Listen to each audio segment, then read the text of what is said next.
जहां हम यूएई के कुछ सैनिकों को एक्सरसाइज करते हुए देखते हैं, जो कि अगले हफ्ते अपने घर लौटने वाले हैं। दरअसल इन सैनिकों को यमन में एक खास ऑपरेशन के लिए भेजा गया है। सन 2015 में जब यमन की सरकार का तख्ता पलट हुआ तो अल हौदी नाम का आतंकी संगठन देश के ज्यादातर हिस्सों पर कब्जा कर लेता है।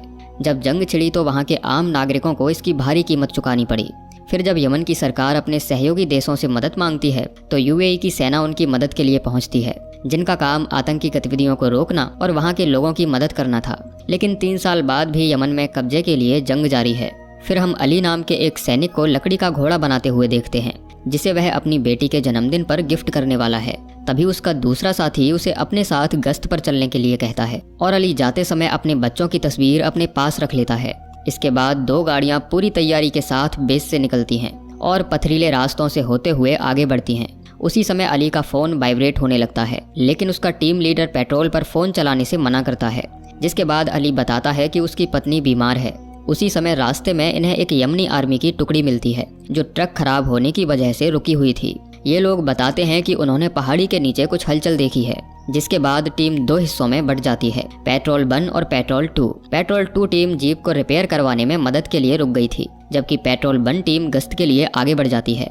फिर कुछ दूर चलकर इनकी मुलाकात चरवाहों के परिवार से होती है। अली को देखते ही बच्चे खुश हो जाते हैं, क्योंकि वह उनके लिए फुटबॉल और खाना लाया था। तभी एक चरवाहा बिलाल को बताता है कि उसकी बकरियां चोरी हो रही हैं और रात उसने गोलियां चलने की आवाज भी सुनी थी। जिसके बाद वे सर्चिंग एक्टिविटी के लिए आगे बढ़ते हैं। तभी उनकी बात दूसरी पेट्रोल टीम से होती है, जो बताते हैं कि उन्होंने यमनी आर्मी का ट्रक रिपेयर कर दिया है और वे रास्ते में ठीक उनके पीछे ही हैं। फिर अचानक एक शख्स ट्रक के सामने आकर खड़ा हो जाता है और बिलाल तुरंत अली को उस पर गन पॉइंट करने को कहता है।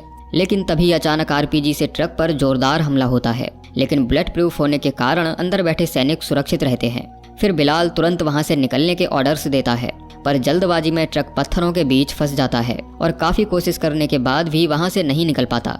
मिलिटेंट छिपकर इन पर ताबड़तोड़ गोलियां चला रहे थे और अली मशीन गन से जवाबी फायरिंग करके उन्हें रोकने की कोशिश करता है। लेकिन तभी आतंकवादी एक और आरपीजी को दागकर मशीन गन को खराब कर देते हैं, जिसके बाद बिलाल पेट्रोल 2 टीम से संपर्क करके उन्हें घटना की जानकारी देता है और तुरंत आने के लिए कहता है। लेकिन आतंकवादी पहले से ही बीच रास्ते में घात लगाए बैठे थे और वे देखते ही उन पर हमला कर देते हैं। आर्मी ट्रक पर एक के बाद एक लगातार आरपीजी दागे जाते हैं और उन्हें संभलने का मौका तक नहीं दिया जाता। उधर टीम 2 का ट्रक किसी तरह बाहर निकल आया था और वे लोग बचकर निकलने की कोशिश कर ही रहे थे, लेकिन तभी लैंडमाइन के फटने से तेज धमाका होता है और इस बार ट्रक का इंजन बंद पड़ जाता है। वहीं मौका बेस पर खबर मिलते ही एक सैनिक दौड़कर कर्नल के केबिन में जाता है और बताता है कि पेट्रोल टीम पर हमला हुआ है, जिसके तुरंत बाद क्यूआरएफ टीम को तैयार किया जाता है और वे सब तुरंत मदद के लिए निकल पड़ते हैं। वहीं पेट्रोल टीम 1 को मिलिटेंट्स चारों तरफ से घेरना शुरू कर देते हैं। वे गोलियां चलाते हुए बेहद करीब आते जा रहे थे, जिसके बाद बिलाल टीम 2 से संपर्क करने की कोशिश करता है, लेकिन उनसे उसका कांटेक्ट नहीं हो पाता। फिर वह फोन से ट्राई करता है, लेकिन उसमें भी सिग्नल नहीं मिल रहे थे और अब बिलाल को लगने लगता है कि शायद टीम 1 चली गई होगी। इसीलिए वह मैप के जरिए समझने की कोशिश करता है और बताता है कि क्यूआरएफ टीम को मदद के लिए यहाँ पहुँचने में 1 घंटा लग सकता है। वहीं हम पहाड़ी के ऊपर छिपे हुए एक आतंकी स्नाइपर को देखते हैं, जो सैनिकों के ट्रक से बाहर निकलने का इंतजार कर रहा था ताकि वह उन्हें शूट कर सके। लेकिन आतंकवादी धीरे धीरे गाड़ी के पास आ रहे थे, इसीलिए तीनों अपनी बची हुई गोलियां गिनने लगते हैं, क्योंकि अगर दरवाजा खुल गया तो बचना मुश्किल होगा। वहीं दूसरी तरफ रेस्क्यू टीम अब पेट्रोल 2 से सिर्फ 10 मिनट दूर है, लेकिन पेट्रोल 2 लगातार हमले झेल रहा है और वे बताते हैं कि अब हम और हमला नहीं सह सकते। तो वे कहते हैं कि उन्हें उनका कोई पता नहीं चला। फिर लाइव सिचुएशन को समझने के लिए बेस पर जनरल जमाल तुरंत यूएई ड्रोन लॉन्च करने का आदेश देता है, ताकि दुश्मन की असली स्थिति का पता लगाया जा सके। उधर पेट्रोल 1 टीम अभी भी गाड़ी के अंदर फंसी हुई थी। तभी आतंकवादी संगठन का वह आदमी उनके करीब आता है और अपने एक साथी को सब कुछ रिकॉर्ड करने के लिए कहता है। इसके बाद वे एक बार फिर आरपीजी से गाड़ी पर हमला करते हैं, जिससे गाड़ी को भारी नुकसान होता है। लेकिन तभी दूसरा मिलिटेंट दरवाजे को निशाना बनाकर एक और आरपीजी दाग देता है, जो इस बार दरवाजे से टकराकर हिंदासी को गंभीर रूप से घायल कर देती है।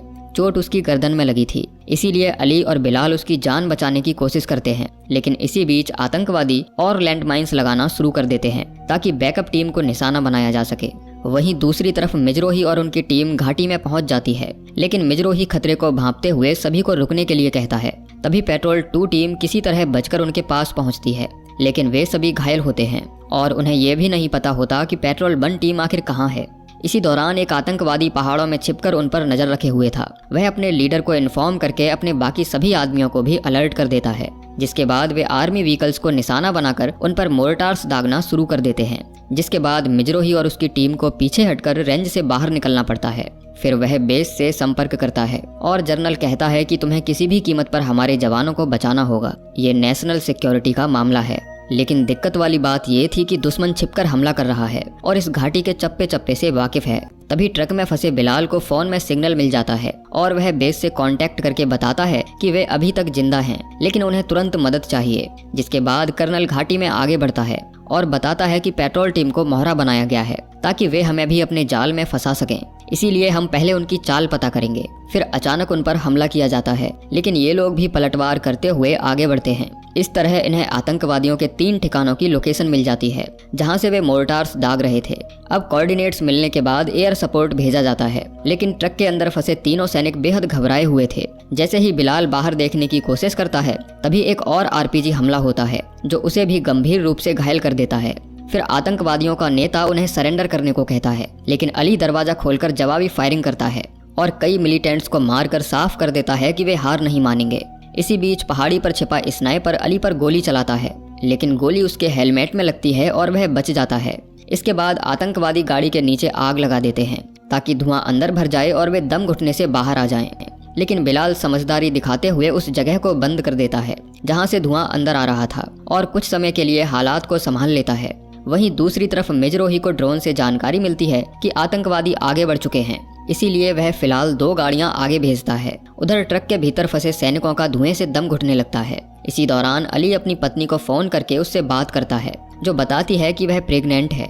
उधर जैसे ही ये गाड़ियां आगे बढ़ती हैं, तो छिपे हुए आतंकवादी एक कपड़े के जरिए एक दूसरे को इशारा करते हैं। बिलाल देखता है कि मिलिटेंट्स पीछे हट रहे हैं, अगर वे गाड़ी के अंदर ही रहे तो दम घुटने से मर जाएंगे, इसीलिए वे बाहर निकलकर हमला करने का फैसला करते हैं। अली आतंकवादियों पर फायरिंग शुरू कर देता है, लेकिन बिलाल अपनी टांग में चोट की वजह से गिर जाता है। फिर किसी तरह वे कुछ आतंकवादियों को मार गिराते हैं और कवर लेने में कामयाब रहते हैं, लेकिन अभी भी यह जगह सेफ नहीं थी। अली कहता है कि हमें आगे बढ़ना होगा, क्योंकि अली ही अकेला है जो ठीक से चल सकता है। इसीलिए वह फायरिंग करते हुए आगे बढ़ता है और बिलाल भी उसे कवर देता है। लेकिन इसी दौरान वह स्नाइपर को भूल जाता है जो पहाड़ी के ऊपर छिपा हुआ था। वह अली को निशाना बनाकर उसके कंधे में 2 गोलियां मारता है, जिससे अली घायल होकर जमीन पर गिर पड़ता है। बिलाल को ये सब देखकर बहुत दुख होता है, लेकिन वह हिंदासी को यही बताता है कि अली ठीक है और सिर्फ कवर ले रहा है। वहीं 2 रेस्क्यू गाड़ियां जल्द से जल्द मौके पर पहुंचने की कोशिश करती हैं, लेकिन घात लगाए बैठे मिलिटेंट्स लगातार उन पर गोलियां चला रहे थे। फिर जब गाड़ियां नजदीक आती हैं, तो बिलाल और हिंदासी के लिए उम्मीद की एक किरण नजर आती है। लेकिन तभी अचानक मेडिक्स व्हीकल लैंडमाइन की चपेट में आ जाने से धमाका हो जाता है और गाड़ी पलट जाती है, जबकि दूसरी गाड़ी पीछे हटते समय चट्टान के बीच फंस चुकी थी। इस तरह हालात एक बार फिर बिगड़ जाते हैं। अब फंसे हुए सैनिक कर्नल को रिपोर्ट करते हैं और बताते हैं कि वो लोग बुरी तरह फंस चुके हैं और उनका एक साथी बुरी तरह घायल है। उधर दूसरी गाड़ी में फंसे हुए मेडिक्स खुद को सुरक्षित रखने के लिए फायरिंग करते हैं, पर उसी समय वहां एयर सपोर्ट पहुंच जाता है और आतंकवादियों के बेस पर हमला करके उन्हें मारना शुरू कर देता है। इस तरह एक एक करके मिलिटेंट्स के ठिकानों को तबाह कर दिया जाता है, लेकिन बहुत से आतंकवादी अभी भी जिंदा बचे थे, जो अपनी जान बचाने के लिए इधर उधर छिप रहे थे। इसी मौके का फायदा उठाकर रेस्क्यू टीम घायलों को बचाने निकलती है, लेकिन पहाड़ी पर छिपा स्नाइपर उन पर पैनी नजर गड़ाए हुए था। वह उनमें से एक सैनिक को गोली मारकर घायल कर देता है, लेकिन बाकी सैनिक उसे कवर देकर किसी तरह ट्रक में वापस ले आते हैं। वहीं चॉपर तीसरी मोर्टार गन को उड़ाने के लिए आगे बढ़ता है, लेकिन उसे भारी गोलाबारी और आरपीजी का सामना करना पड़ता है। अब कर्नल एक बार फिर दूसरी रेस्क्यू टीम को रवाना करता है, लेकिन मिलिटेंट्स ने पहले ही लैंड माइंस बिछा रखी थीं। जैसे ही वे लोग नजदीक आते हैं, तो एक बार फिर बड़ा धमाका होता है और रेस्क्यू टीम भी घायलों तक पहुंचने में कामयाब नहीं हो पाती। तभी आतंकवादियों का सरगना सब कुछ रिकॉर्ड करवाता है और कहता है कि अभी और गाड़ियां आएंगी, हम उनका इंतजार करेंगे। अब कर्नल अपना दिमाग लगाता है और कहता है कि अगर हम अपनी और गाड़ियों को घाटी में भेज दें, तो हमें डैमेज व्हीकल्स का कवर मिल जाएगा और आतंकवादी इसे भेद नहीं पाएंगे। इसीलिए वह अपने साथ सभी यूनिट्स को लेकर अटैक करने के लिए आगे बढ़ता है। उधर घायल पड़े दोनों सैनिक इस पूरी सिचुएशन को देख रहे होते हैं और इस बार उन्हें यकीन होता है कि रेस्क्यू टीम उन तक पहुंच जाएगी।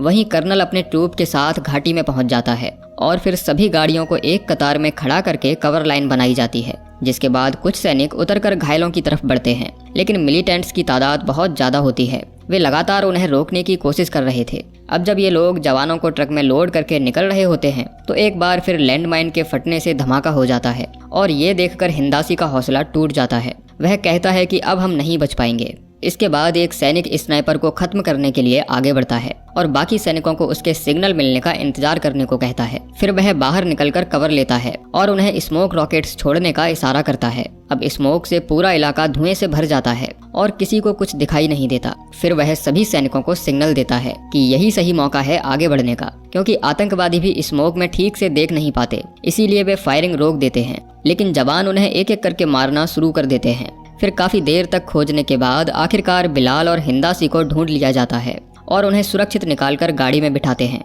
लेकिन 2 सैनिक अभी भी बाहर होते हैं, जिनमें से एक अली की तलाश करते हुए उसके पास पहुंचता है और देखता है कि वह मर चुका है। यह देखकर वह सैनिक टूट जाता है, क्योंकि ये दोनों दोस्त हुआ करते थे। वहीं दूसरा सैनिक पहाड़ी पर चढ़कर स्नाइपर को ढूंढ लेता है, जो उसके साथी सैनिक को टारगेट करने वाला था। लेकिन समय से पहले ही वह पहुंच जाता है और उसे मारने से पहले उसे मुड़ने के लिए कहता है, क्योंकि वह पीठ पीछे गोली नहीं मारना चाहता था। जैसे ही स्नाइपर मुड़ता है, सैनिक उस पर कई गोलियां चलाकर उसे वहीं ढेर कर देता है। इसके बाद एक सैनिक अली की बॉडी को अपने कंधों पर उठाकर वापस ट्रक तक लाता है और उसे बिलाल के पास रख देता है। अब जब वे सभी वहां से निकलने लगते हैं तो आतंकवादियों का लीडर उन पर फायरिंग शुरू कर देता है और वे दरवाजे इसलिए बंद नहीं कर पाते क्योंकि एक सैनिक अभी भी बाहर होता है। लेकिन जल्द ही उसकी गोलियां खत्म हो जाती हैं और उसे हारता हुआ देखकर उसके साथी भी हथियार डालकर भाग जाते हैं। फिर जैसे ही आखिरी सैनिक अंदर पहुंचता है तो वे सभी सुरक्षित वहां से निकल जाते हैं।